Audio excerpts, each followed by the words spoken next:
I'm John Batchelor. Gordon Chang of Forbes.com is here. The Executive Director of Committee for Human Rights in North Korea, Greg Scarlatoiu, joins us now because this last week has been momentous and tragic at the same time.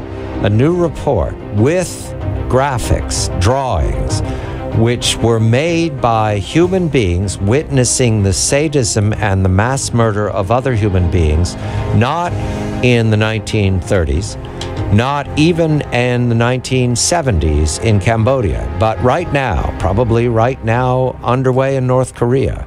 Greg, a very good morning to you. This was not news to you. However, the drawings made it impossible to turn away. Will something change from this? And I want to be optimistic, Greg. Good morning.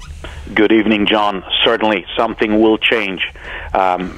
15 years ago, we still had deniers. We still had those who denied the existence of the North Korean political prison camps.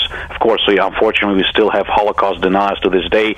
Now we have a clear determination made beyond any reasonable doubt by a UN body that crimes against humanity have been committed by the Kim regime and continue to be committed under the regime of Kim Jong-un. And Greg, what's really important here is that this UN commission also talked about China, because China has been forcing back refugees to North Korea and has said that this is possibly aiding and abetting crimes of humanity. This is 2-3 years ago. This would have been unheard of, a UN body citing China in a situation like this. This is the first time this is happening, and China used to be mentioned as a third country.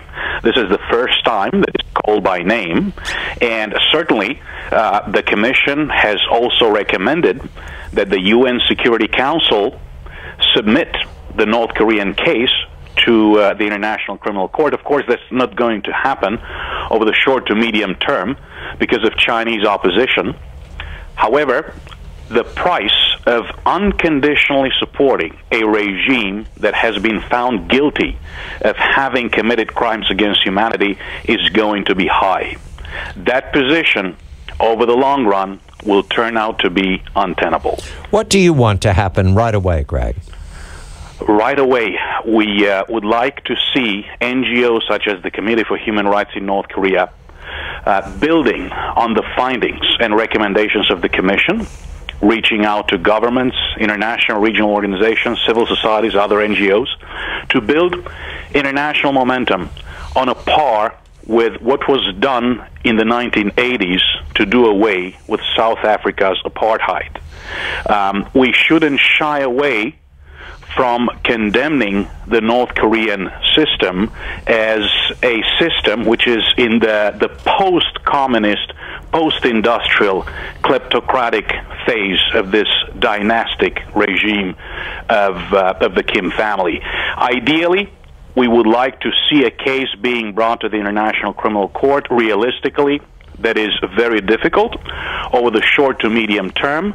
I have one very interesting example, that of the country of Botswana, that decided yesterday to sever diplomatic relations with North Korea because the Commission of Inquiry has determined that crimes against humanity have been committed by that regime. The investigators linked the persecution, the sadism, to state security, the Ministry of People's Security, the Army, the Judiciary, but importantly, the Workers' Party of Korea, all directly linked to Kim Jong-un. Does that mean, Gordon, they move against Kim Jong-un? They move to detain him or indict him? Well, clearly the chairman of the commission sent a letter to Kim Jong-un and said that he possibly may be guilty of crimes against humanity because hundreds in his government were, and that it was just impossible for him not to know about these over the course of years. So, yes, Kim Jong-un is certainly on the hot seat because of this, as he should be, because he is the one who is directing a totalitarian regime. He has to know what's going on. He is directing this.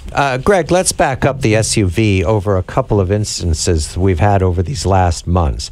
The visits in Pyongyang, not just of a basketball star who who has relented and perhaps was under the influence of chemical dependency. I don't know. But a leading American industrialist traveled to Pyongyang. Do I remember that correctly, Greg? The man is identified with Google. What was he doing with Kim Jong-un? What is anybody doing being celebrity tourisms in Pyongyang?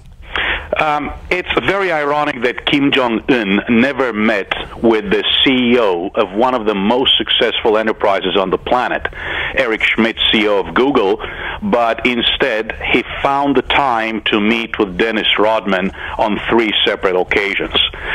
This tells me that the regime of Kim Jong-un is absolutely hopeless. I do not see any hope for reform, for openness, for taking a turn in the positive direction. Young Kim Jong-un has simply continued the legacy of his father and grandfather.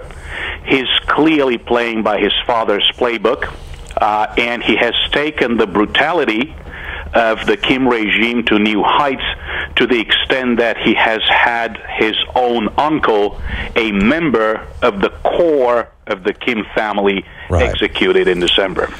Greg, we only have a few seconds, but the United States is talking to North Korea, or has been talking to North Korea, about its nuclear weapons program. Should we continue to do that with a person who has been responsible for crimes against humanity? That certainly makes it more difficult to have the North Koreans sitting across the table as a negotiating counterpart. If it's the same old game, there's nothing to be gained. If the North Koreans will again ask for the complete denuclearization of the Korean Peninsula, which is code for suspending U.S.-South Korean joint military exercises, which is code for driving a wedge between the United States and Korea, and ultimately ensuring the withdrawal of U.S. troops from South Korea, that is not the way to go. So they would have to get very serious about taking real steps in the direction of denuclearization. That is very unlikely. Nuclear weapons are part of the very identity of the Kim regime. The Kim regime regards nuclear weapons as essential to fulfilling its main strategic objective, which is the very preservation of the regime. Greg Scarlatoiu, Executive Director of Committee for Human Rights in North Korea. Gordon Chang of Forbes.com. I'm John Batchelor.